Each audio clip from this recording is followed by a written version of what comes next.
Okay, so hey Cassandra, can you hear me all right? Yeah, I can hear you. Okay, great. So tell me, where are you right now? I'm in Cebu, in the Okay, Cebu, Philippines. like Lapu Lapu? No, I'm in Cebu City. We're currently on lockdown. How bad is it there? Well, we have been doing mass testing for the past couple weeks, and so we really did expect the cases of the positive COVID-19 to actually increase. So it has been increasing, and even if Metro Manila is now in GCQ, we're still under ECQ because of that.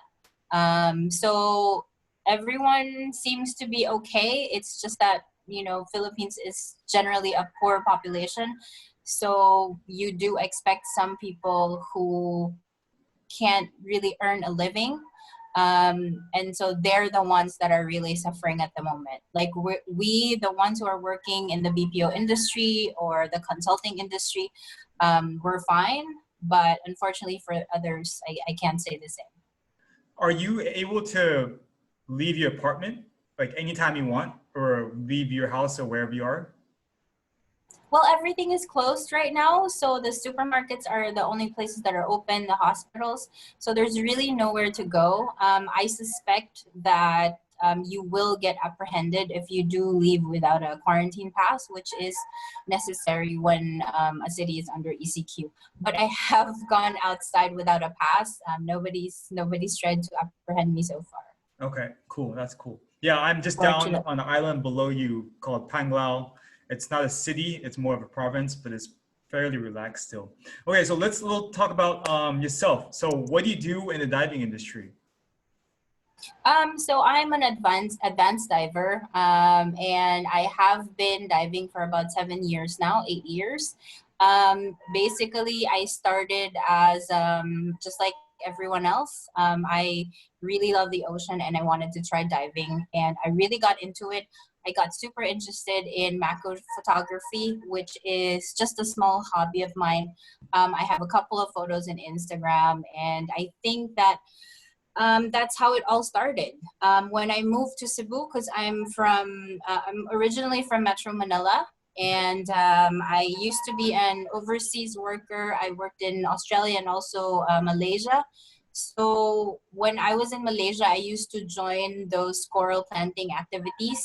And fortunately enough, when I moved to Cebu, I found a nonprofit organization that were doing the same thing. The difference was they had, a marine biologist, a lot of dive instructors, and a lot of volunteers that really are very passionate about the ocean. And I decided to join. So I have been joining the advocacy for about 6, 7 months now. Usually, prior to COVID-19, we would dive every weekend. So usually Saturdays or Sundays, we remove ghost nets from the ocean, and we do coral planting. We remove crown of thorns as well, and we do a little bit of beach cleanups from time to Wait, what do you remove? time. Crown of thorns and ghost nets. Okay, cool. What's the name of that organization? It's called Seaknights. They're on Facebook. They're a great organization. They are a local LGU, and actually a priest started the organization. Funnily enough, the priest right now is also a diver, and so it's been really an interesting experience with them. We have a lot of great people working in the Sea Knights, organization. like Sea Knights, SEA, Knight as in Knights. Yes, Like a sea absolutely. knight. So I think our name is Knights, Sea Knights of the Stewards, something like that on Facebook. I'll tag you and I'll show you the page. Okay, great. And is it mostly local Filipinos in the organization, or do you also have foreigners take part? We have foreigners taking part. I don't know if you know Harry Chan from Hong Kong. So Harry is a little bit of a celebrity in Hong Kong. He is a ghost net sort of like hero. In Hong Kong, the oceans there are really, really polluted. So you can barely see like your hand in front of you if you try diving. Yeah. And he still goes and dives to like remove ghost nets. And so usually he would invite his friends. We would get a couple of foreigners that would go through normal scuba instructor schools with some of our dive instructors, and then we invite them to come on board. So we Okay. have had some foreigners join us as well. But But mainly, usually the weekly ones, the weekly meetups are locals. all locals. That's great. The reason why I asked actually is because it's great to see in the Philippines actually conservation work is really quite progressive compared to other Asian countries, and I think it's great that the local people have these initiatives, and it's not only just like foreigners coming in. Um, that's great. Okay, so you're into teaching the cleanups, conservation. What else kind of initiatives do you do? Like, what do they do in Cebu area other than those kind of cleanups? Like, how do they? Like, one thing I really like about the Philippines, for example, is in the grocery stores. Right, they're starting to get rid of single-use plastics, and now they have reusable bags, which I think is amazing. Yeah. It's I saw that. Oh, So that's pretty cool. I wouldn't say that the Philippines is really progressive on that area. I'm actually not. I don't think that a lot of people are still well educated on how the use of single-use plastic should be avoided, Okay. because of how the economic conditions of the Philippines, with basically 70-80% belonging to the below the poverty line. It essentially means these people earn pretty much like $1.50 a day. Okay. So what happens is there's a lot of single-use plastics because people can afford to actually buy the ones in bigger containers. And so we have all these, we call these sachets. We have shampoo, toothpaste, that, those sachets in small plastic bags that they buy in the local small stores. Yeah. And that's always going to be present because of how the Philippines is. But organizations such as the Seaknights, we pretty much want to, inform everyone and educate everyone of how we can help as a community. We mostly focus in Talisay. Talisay is a city down south of Cebu. It's about a 30-45 minute drive. And Talisay would be the fishing capital of Cebu. If you go to your local supermarkets in Cebu, most of the dried fish goods would be coming from Talisay. And because of that, there's a lot of exploitation in terms of fishing. Okay. We have a couple of coral gardens that are sort of like protected marine areas that sometimes we catch local fishermen trying to cut the lines and the buoys that we've marked. To prevent them from actually fishing in those areas because we're trying to repopulate the area. There's Yeah. a couple of areas there that have been destroyed and damaged by big ships. And so the work is a lot. And sometimes we actually feel that we're not, doing as much as we can, but we try to do as much as we can. Yeah. It seems almost impossible to kind of keep up with the destruction in a way. So I just wanted to, where I am right now in Panglao, there's a really well-known dive spot called Napaling Point, and it's really well known for the sardines. And just in the past month, I think because of this COVID-19, they kind of limited people from going and swimming there. So they essentially told like free divers and divers, and they had like a couple weeks span where they said no foreigners can go swimming there due to whatever. But what ended up happening was a lot of the local people started going fishing there using nets to catch all these sardines. And the sardine is a huge tourist draw. I mean, I don't know if you know, it's really amazing. It's one of those places where you can go swimming in just this huge school of sardines. And now the local like population has fished them all out, so it's almost gone. So it's really kind of heartbreaking in a way. And the reason for that is really the lack of education of these people. Right. They don't realize how much the tourism actually brings in more money versus them catching the fish and eating it for a day. And so the education, part of the reason why I post on Instagram some of my photography is because I want people to be aware of the beauty of what's down there. And hopefully, people would be asking questions like, I've never seen something so colorful as a nudie branch. I tell my non-diving friends about things that I see in the ocean and they can't believe it. People would ask me about sharks, like, aren't you afraid of sharks? And, things like that. I think there's really a disparity between what divers know of what's underwater versus the regular people that are exploiting the oceans. They really don't know. And I think it's really the lack of education and awareness of how the oceans is really an integral part of, our daily lives. I mean, 100%. One of the complaints that a lot of people bring up here, especially like some of the local, let's say the foreigners who are living in the Philippines, and when they see like the local people kind of catching all these sardines and stuff, one of the biggest things I've heard them repeatedly say is the people living here don't appreciate what they have. In the sense that, I mean, we're at like Panguao is like Philippines has some of the most beautiful. It's world renowned for its ocean and its islands and its ocean beauty, but it seems like the people. You're right. It's, I guess, education. Like they're not as interested in the ocean because maybe they don't have the means to have, or the time, or the, I guess, just the income to be even caring about the ocean. That could be it. Yeah.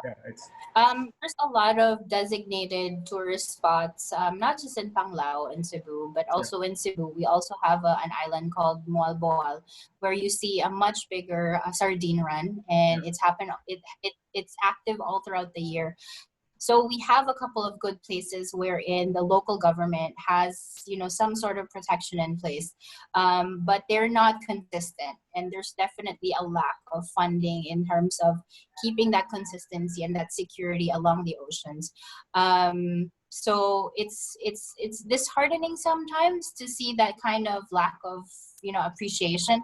The Philippines is part of the Coral Triangle. We have least 500 species of different corals, which cannot be found anywhere else in the world.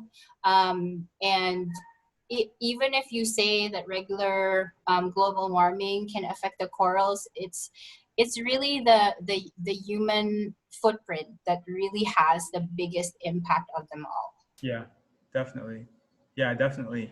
So what do you think, what do you see kind of in the future, put out a wild guess of the next 5 years, or no, let's do a short-term thing. What do you see right now, especially because of COVID?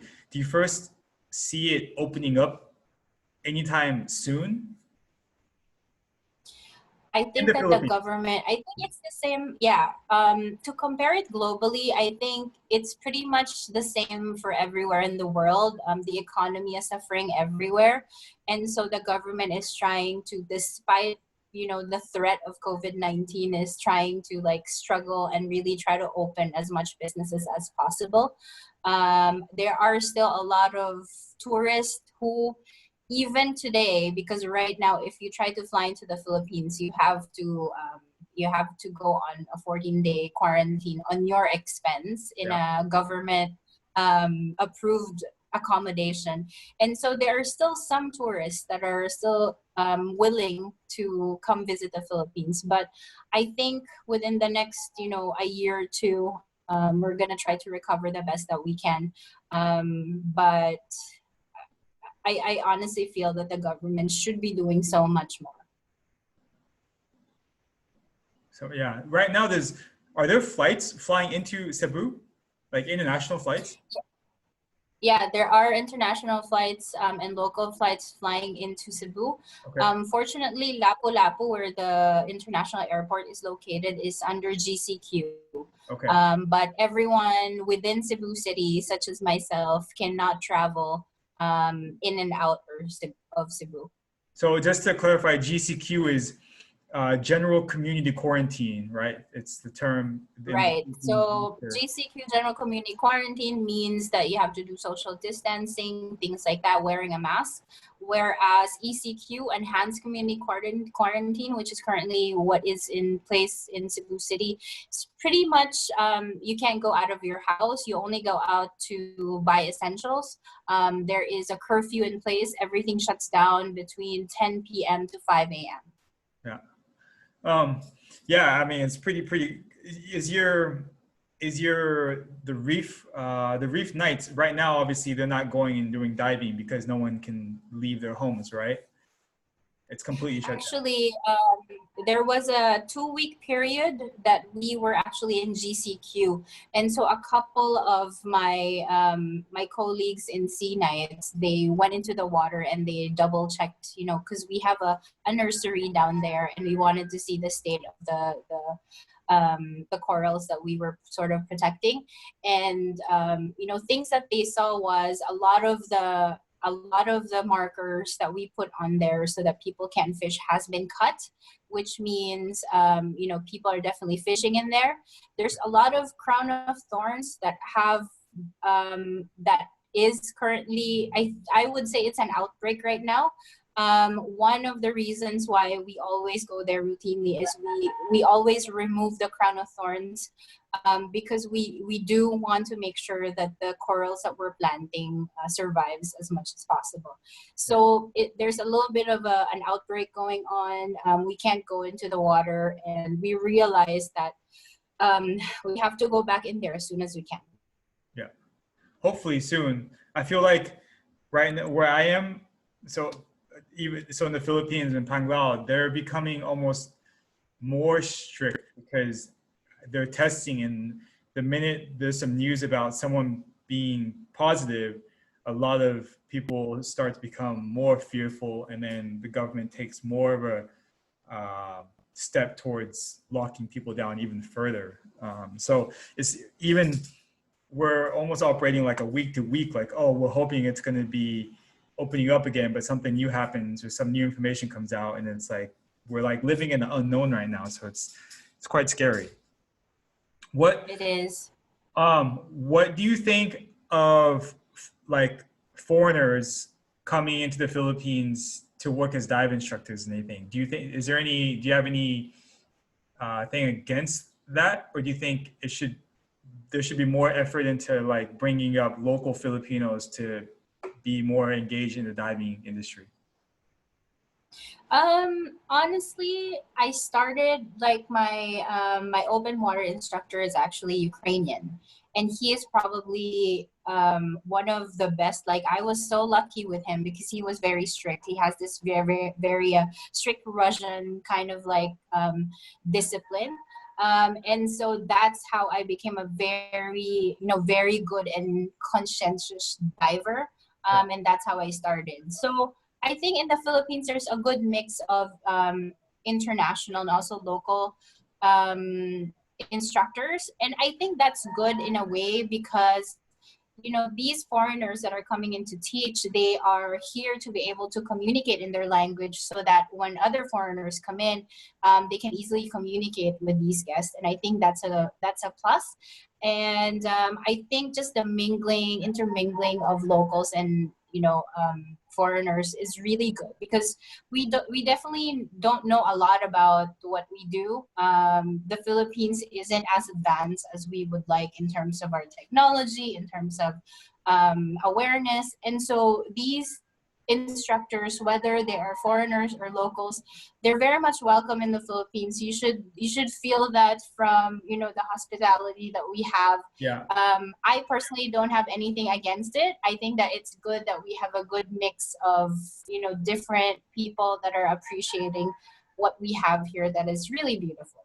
Yeah, definitely. Philippines is, I think, so I've lived in Asia for almost 10 years now in various countries, from Japan to Cambodia to Thailand, Indonesia, and now Philippines. And I think Philippines is definitely one of the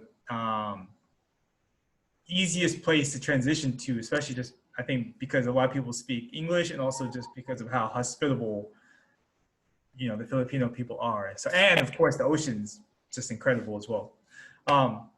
Can you, what's your Instagram link if people wanted to kind of follow your photos and, you know, follow you? My Instagram is the Dive Princess, THEDIVE Princess. Princess. Funnily enough, my name is actually Princess, but I don't use that name a lot. So Your first name? my first name is Princess, yes. Your first name So is, it's the Dive, your first name is Princess. yes. Oh, that's great. Your parents named you Princess. That's awesome. That's awesome. My brother's name Prince. It's quite a comedic situation that we have. It's Oh, Prince and Cassandra is like a Prince. nickname. No, it's a Princess Cassandra. Okay. Ah, that's cool. That's cool. Okay, the dive princess. So we'll be able to. I'll definitely share that link so people can follow you and see some of your dive photos on the water.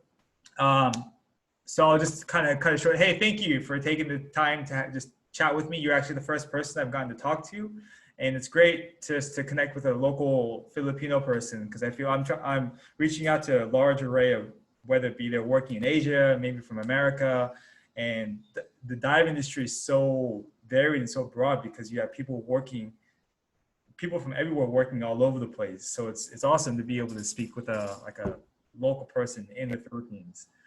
So thanks for your time. Yeah. Yeah, go ahead. Yeah, welcome. And Jason, you know, we dive weekly, so if ever you come by Cebu and there's no quarantine anymore, I'd love for you to meet, you know, our team, and maybe you can go diving with us. Yeah, no, definitely. I mean, Cebu is only a 2-hour boat ride away, so that will definitely be in the future. I will let you know when I get the link ready to be shared, and I'll send it to you first, just to get like a final approval from you. And yeah, Cassandra or Princess, thanks so much for your time, and we'll be in touch. Okay, thank you. Great, thanks. Bye. Bye.